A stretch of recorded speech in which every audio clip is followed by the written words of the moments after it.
Well, so thank you very much for coming. We live in dangerous times. I mean, look at it this way. Both Thomas Curian and Graham Wood have in practicality left the building. As you can imagine, an Oracle world without Thomas Curian and especially Graham Wood is going to be a dangerous place to live in. You can see how unauthorized consultants will roam the earth, pretend that you do not and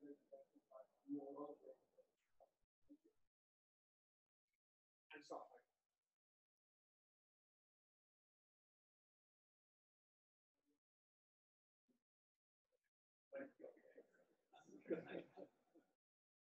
I was a free man. And now I'm back. So what we are witnessing, as you have all seen on the way here, is the equivalent of our Skynet moment. We are witnessing the rise of the autonomous database. And just like with the rise of the robots, the rise of the autonomous databases will have huge consequences for us. First of all, these autonomous databases will have their own life. That's sort of the idea. It used to be, at least in my country, that autonomous people were violent, left-oriented gangs that would, shall we say, move into houses they hadn't bought and throw rocks at the police and things like that. It used to be that autonomous was kind of a minus word in Denmark. It's now supposed to be a plus word, but imagine autonomous databases roaming the internet.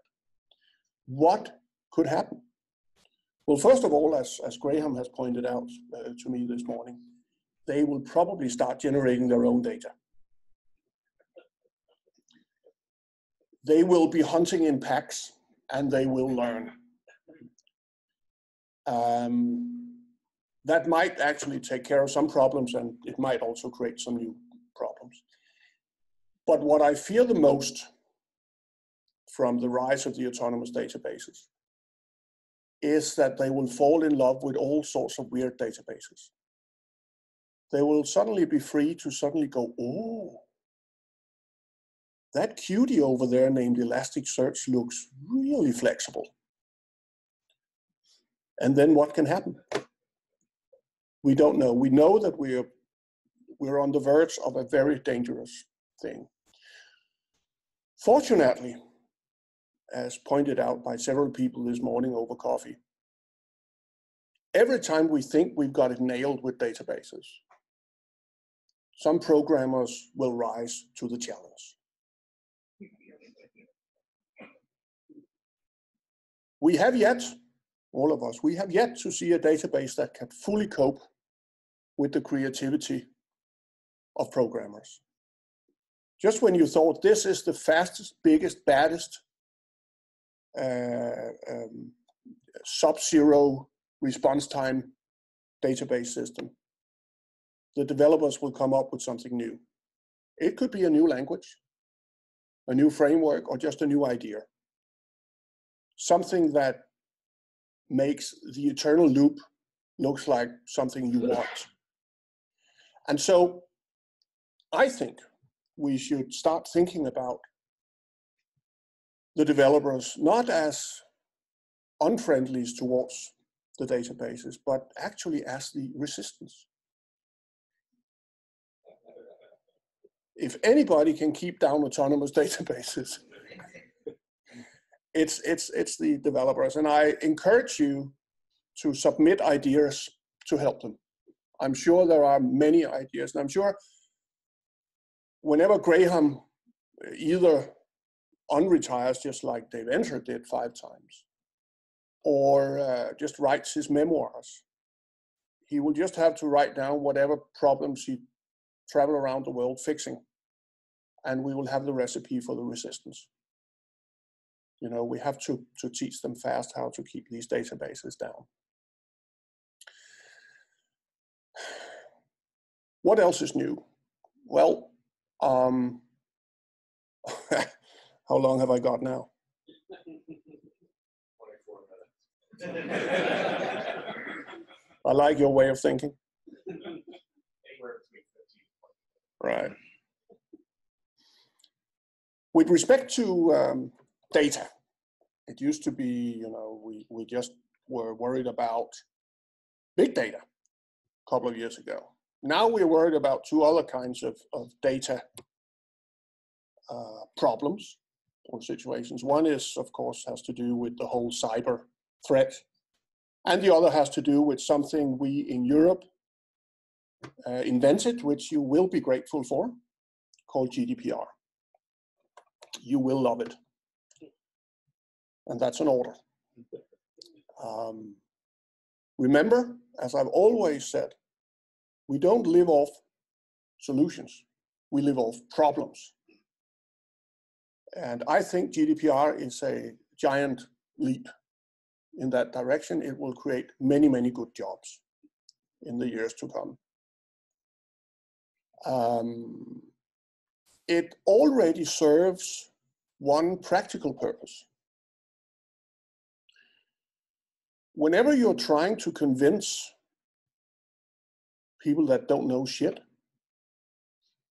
that there is a possible security issue or safety issue or cyber issue, they will of course go la la la la la la la.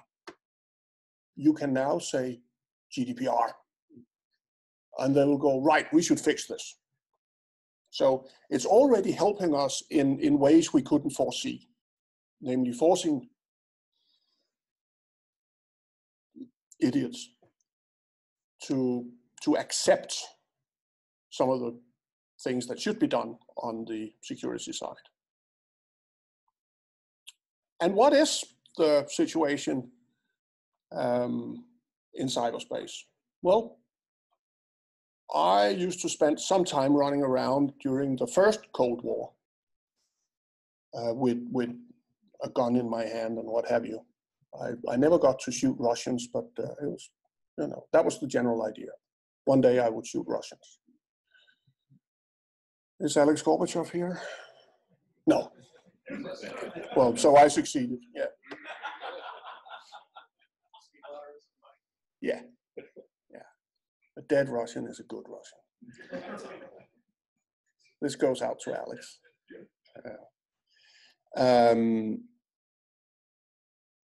It's been pretty interesting for me to dig into the whole cyber threat situation. There is 7.5 million cyber attacks every day globally. 48% of them come from which country? Nope. C. And it's not Cuba. It's not Chile. It's not Cameroon. It's China.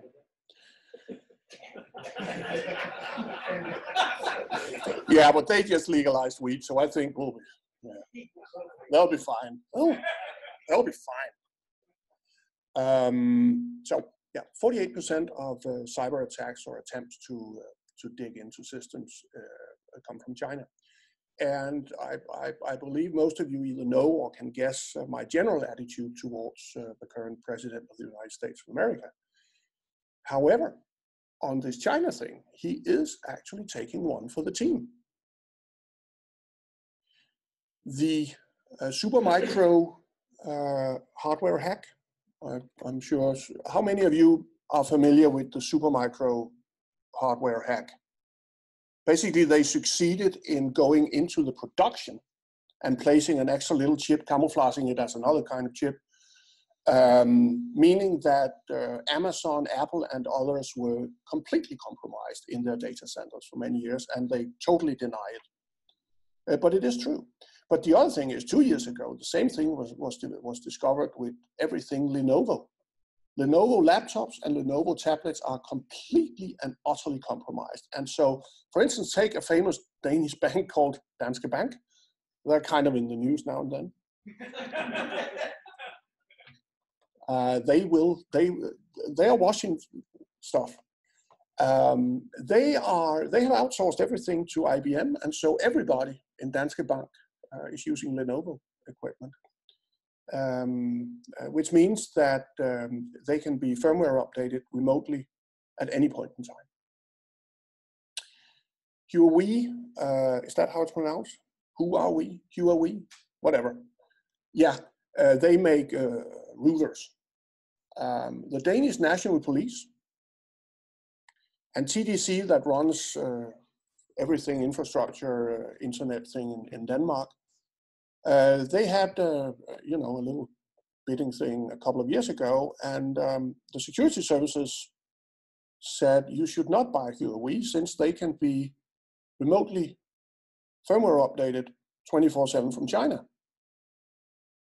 And so, of course, the decision was made to buy the cheapest equipment, which happened to come from Huawei. But then the security services of Denmark declared that they had full confidence in China. It's that situation. 48% of intrusions, attacks from China. 21% come from a certain network named after a Norse god, Thor. 21%. So if you want to eliminate 69% of all attempts at entering your systems,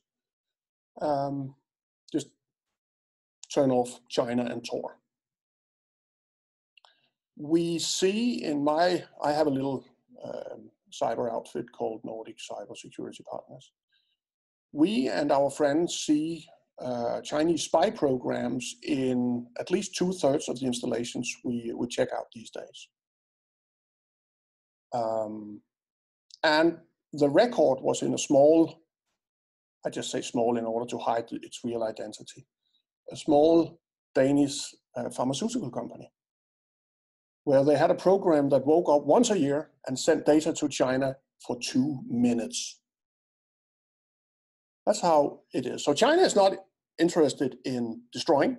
They're interested in the data, the knowledge, the research, because they have their 2025 plan where they're going to lead in all sorts of technological areas. And the intelligence services in China, they get an order list, a wish list, Let's say it's windmill thing, then maybe the Danish company Vestas and maybe some American researchers and other things, and then they set to work. They have 9 levels in their intelligence service. First level are the newly hired. They get the chance first to go into these servers and place a spy program.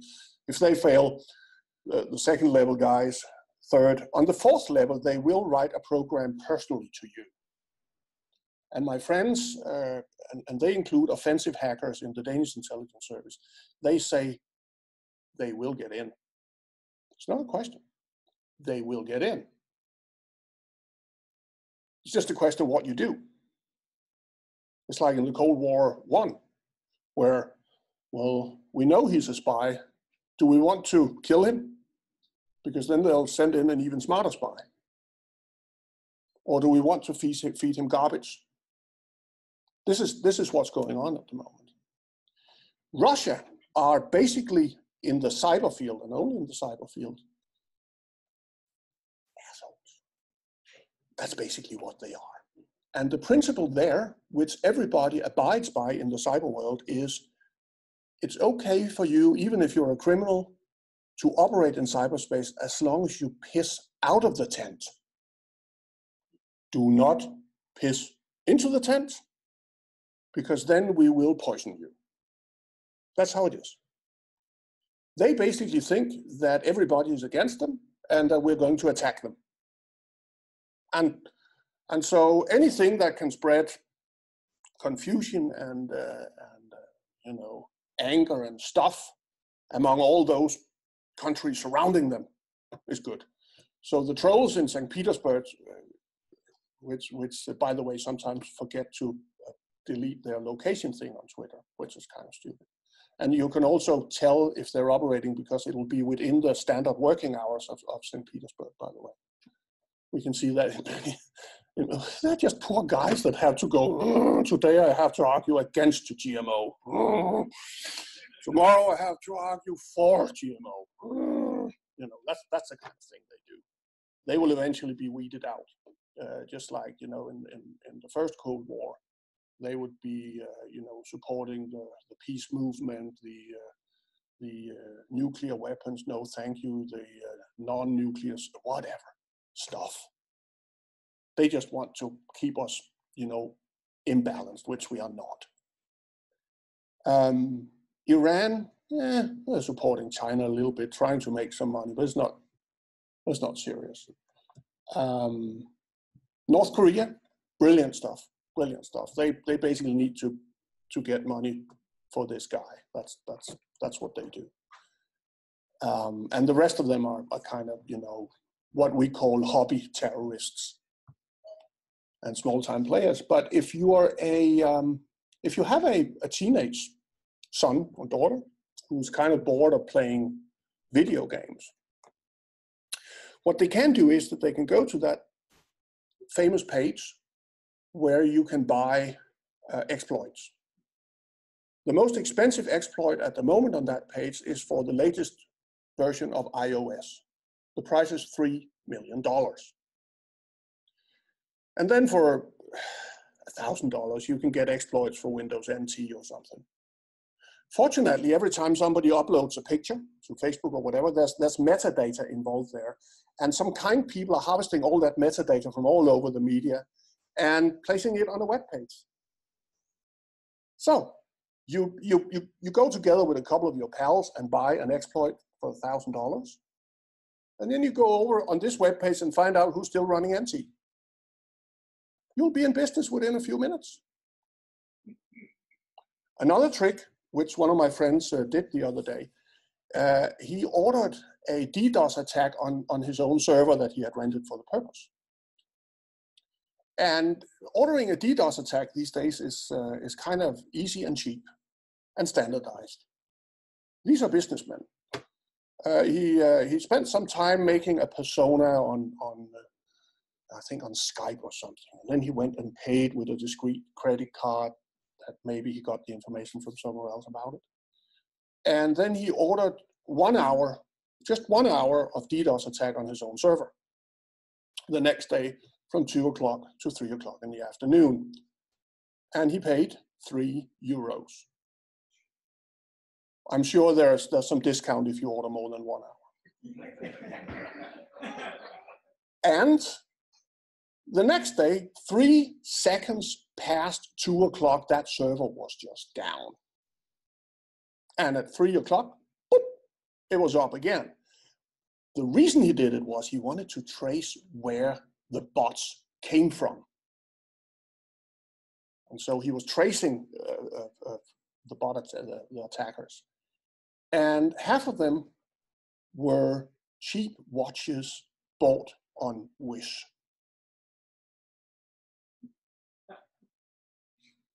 True. So it's a brave new world where autonomous databases and young kids and everybody can have fun. Good luck with that.